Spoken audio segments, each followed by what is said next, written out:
Welcome back to the deep dive. You guys sent in some seriously cool stuff about vertical farming, Yeah. and I'm pumped to really dig into this. It's so futuristic. Yeah, totally. It's like skyscrapers with crops instead of cubicles, Right. We've got articles here, everything from, glowing predictions like vertical farming's going to change the world to some, more realistic articles about the actual challenges that they're facing. Yeah, it's a really multifaceted topic. Yeah, I think that's what makes it so interesting, right? You have this initial wave of, oh my God, this is going to change everything. Yeah. But at the same time, there are some real obstacles that the industry is kind of wrestling with right now. Yeah, for sure. And speaking of that initial excitement, I was floored when I saw that 2021 global market valuation, $3.47 billion, according to Fortune Business Insights. Wow. That's not chump change. No, not at all. But then some of these other articles, paint a more, a more realistic picture. Right. With energy costs and all that. Yeah, the economics of it are definitely a big factor. Yeah. To really grasp all of that, I think it's helpful to kind of step back and look at what made vertical farming so appealing in the first place, right? Yeah. The idea of growing food in these stacked layers indoors under LED lights, it just ticked so many boxes for, a world that's dealing with climate change and growing cities and all of that. Totally. I mean, think about it. The space efficiency alone. Oh, yeah. You could completely change cityscapes. Yeah. What if you could turn, abandoned warehouses into these thriving vertical farms? Exactly. And then there's the whole thing about food miles, right? Oh, absolutely. Growing food closer to where people live. Yeah. Cutting down on transportation costs, less emissions. Huge impact. Totally. Yeah. And then beyond just the logistics, you also have this element of control. Okay. Right? You're not at the mercy of the weather anymore. You don't have seasons. You don't have the same kind of pest problems. That's true. So you can potentially have much more consistent, higher yield and better quality. For sure. And one of the articles actually from Science Focus magazine, it said that vertical farms can yield, get this, 10 times more produce than traditional, outdoor farming. That's a big claim. But it made me wonder, is that always true? Yeah, it's a good question. What's the secret? What allows them to get those crazy results? Right. So that 10x figure gets thrown around a lot, but it's important to remember it doesn't apply to every single crop out there. Okay. It tends to be most true for leafy greens and herbs, things that really thrive in those super controlled environments. Gotcha. So not a magic bullet for everything. Right. Yeah. But still impressive. Oh, yeah, for sure. So I'm curious about the actual techniques, right? Yeah. What are they doing to get these super yields? Well, 2 words. Hydroponics and aeroponics. Okay. These methods, basically, they ditch the soil entirely. Wow. And deliver nutrients directly to the plant roots, usually through a water solution. Interesting. So the plants get exactly what they need to grow without having to compete with weeds or fight off soil diseases and all that. Right. Plus, since they're not putting energy into growing big root systems, they can focus on, producing more leaves and fruit. So it's they're getting this supercharged FAV drip of nutrients. Yeah, that's a great way to put it. Straight to their system, which is why they grow so fast. But there's got to be a downside, right? Of course, there are always trade-offs. Yeah. One of the big ones is that they're more vulnerable to disease outbreaks. Really? Yeah, if a pathogen gets into the system, it can spread like wildfire through that shared water supply. So hygiene and monitoring are super important in those environments. I can see how that would be a constant worry. Yeah. And I imagine that adds to the costs too, right? Yeah, definitely. And speaking of costs, we haven't even talked about the big elephant in the room, energy. Right? I know that's a huge factor here. Yeah, huge. All those LED lights we were talking about. Yeah. They don't exactly run on good vibes. Sadly, no. So all that artificial light, plus climate control, and water pumps and everything. All of that. It makes vertical farming pretty energy intensive. Very much so. And of course, energy isn't getting any cheaper these days. So I'm starting to see why maybe those super optimistic predictions about the future of vertical farming might need a little dose of reality. So how are these energy challenges actually playing out in the real world? Well, it's interesting you mention that because there are actual vertical farms that are struggling to keep the lights on, so to speak. One pretty striking example is Infarm. They're actually Europe's largest vertical farming company. Wow, really? Yeah. And they had to lay off 500 employees back in November 2022. 500? That's a lot. Yeah. And they specifically pointed to those rising costs, especially energy prices as a big reason why. That's rough.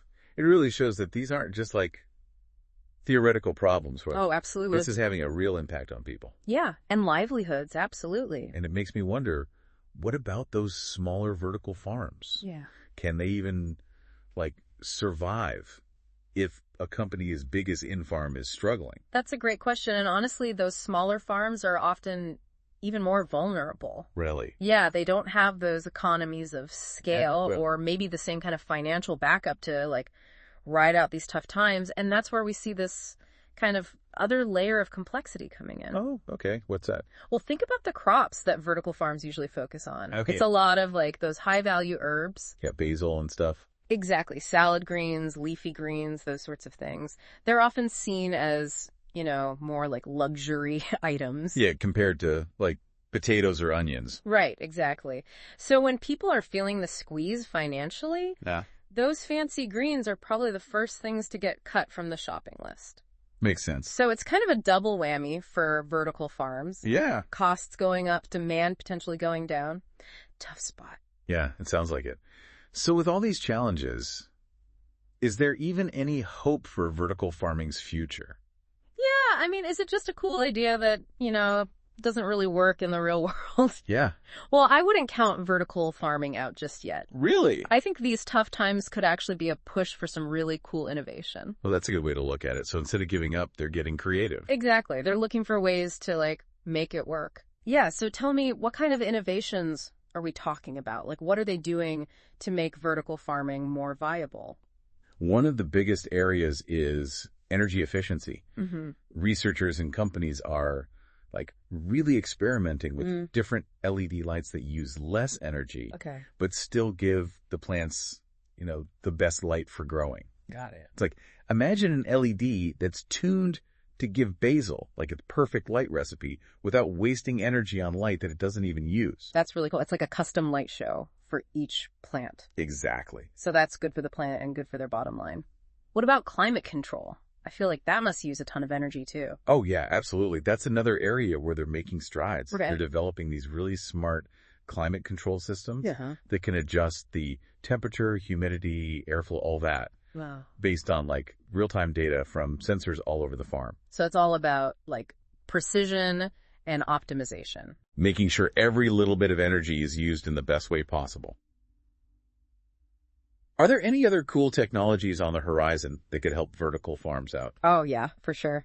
Robotics and automation are playing a bigger and bigger role. Okay. Imagine, robots that can plant and harvest the crops. Oh, wow. Even, monitor the health of the plants. It's like something straight out of a sci-fi movie. Yeah. But what about jobs? Right. We were just talking about those job losses at Infarm. Right. Wouldn't more robots just make that problem worse? It's a valid concern, definitely. Yeah. And it's a conversation we need to be having as a society. But it's also important to remember that automation doesn't always mean replacing jobs one for one. Okay. It can also create new opportunities. Think about the people who design and build those robots. Or the people who maintain them, right? Yeah. Or the data scientists who analyze all the information from those farm sensors. Yeah. I guess I didn't think about it like that. It's not just about replacing jobs. It's about kind of creating new types of jobs that need different skills. That makes sense. And using technology to free up people. Right. To focus on things that require, creativity, critical thinking, problem solving, that kind of thing. Yeah, so it's not just about replacing humans. It's about working together. Exactly. To make things better. And it's worth noting that even with automation, vertical farming still needs, skilled human oversight. Okay. You need people to manage the systems, make sure everything's clean, troubleshoot problems, all that stuff. That makes sense. It's like this balancing act, using the power of technology while still recognizing the importance of human expertise. Yeah, it was like a partnership, I guess. Exactly. So zooming out a little bit. Okay. What does all this mean for us as consumers? How are these innovations and these challenges with vertical farming, how are they going to affect what we see at the grocery store? It really underscores just how complex our food system is. Yeah, that's for sure. There's no one perfect solution to all our food problems. Right. Vertical farming is definitely part of the mix. Yeah. But it's not a silver bullet. So it's not about picking sides, like vertical farming versus traditional farming. Right. It's about understanding, like, what each approach brings to the table. Exactly, yeah. And recognizing that we need a diverse and resilient food system to feed everyone. 100%. And as consumers, I think one of the most important things we can do is be informed. Right. Know where your food comes from. Yeah. How it's grown. Really think about the impact of your choices. I agree, but there's so much information out there. It can be hard to know where to start. Yeah. Any advice for our listeners on becoming more informed? I'd say don't be afraid to ask questions. Talk to your local farmers. Yeah. Talk to the people at your grocery store, even at restaurants. Oh, that's a good idea. Ask them about their sourcing practices. And do your own research, too. There are tons of great resources online and in libraries that can really help you understand all the nuances of food production. So it's about taking ownership of our food choices. Exactly. Not just grabbing whatever's cheapest. Right. But actually being thoughtful about it. And you know what? Every choice we make sends a message. If we prioritize sustainability, if we prioritize transparency, fairness in how our food is produced, it can have a ripple effect throughout the whole system. I love that. It's like we have more power than we realize. We absolutely do. And it's not just about individual choices either. Right. We can support policies that promote sustainable agriculture. Right. We can invest in research and development for these new innovations. Yeah. We can even just talk to our friends and family about, why a resilient food system matters. I like that. It's recognizing that we're all connected. Totally. And we all have a role to play. Absolutely. And that brings us back to vertical farming. It's this awesome example of how innovation can tackle those challenges and create new possibilities. It's like a reminder that we can always find creative solutions, especially for something as important as food. So, as we wrap up our deep dive into vertical farming, what are some key takeaways you want our listeners to walk away with? I think the biggest takeaway is that this story's still unfolding. Yeah. The future of vertical farming. We don't know for sure yet. Right. And it's going to be fascinating to see how this industry adapts and keeps innovating. Totally. It really feels like we're at a crossroads, doesn't it? Will it become like the main way we grow food? Or is it going to stay more of a niche thing? What do you think? That's the big question, isn't it? I think the next few years are going to be key for vertical farming. If all this new tech really can bring down energy costs and make it more, affordable to run these farms, we could see it really take off, especially with climate change and food security being such big concerns. It really is like watching a science experiment play out in real time. We get to see what solutions actually work. Exactly. And it reminds us that innovation isn't always a straight line. There are going to be bumps in the road, unexpected challenges. But that's what makes it exciting. Totally. So as we wrap up our deep dive on vertical farming, what's one last thought you want to leave our listeners with? Something to think about next time they're at the grocery store or, maybe starting their own little herb garden at home. What I find so interesting about vertical farming is that it really highlights this tension we have between wanting sustainable solutions and the reality of how our economic system works. It makes us ask some tough questions like, what are we willing to give up for a more sustainable future? Right. Are we willing to put the money and resources into making these new ways of growing food actually work? And how do we balance the need for affordable food with creating a food system that's fair for everyone? Those are some really good questions. It reminds us that there aren't easy answers when it comes to food. Definitely not. But it also feels like an opportunity to kind of rethink what's possible. I like that. And that's where being informed and thinking critically really matters. The more we know about how our food system works, the better decisions we can make. Right. So it's not just about what we buy, but about asking questions, starting conversations. Exactly. Every time you buy from a local farmer or go to a farmer's market or even just ask your grocery store where their produce comes from, you're sending a message about the kind of food system you want to support.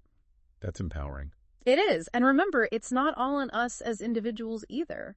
We can support policies that help farmers, invest in research for these new technologies, talk to our friends and family about why all this matters. Yeah, working together to make things better. Exactly. So to wrap things up, here's a question for everyone listening. Could there be a future where vertical farming is so efficient and affordable that it's just like the normal way we grow food? Yeah. Or will it always be more of a specialty thing? Yeah, what do you think? Only time will tell. But one thing's for sure, the future of food is going to be fascinating to watch. Thanks for joining us on The Deep Dive. Until next time.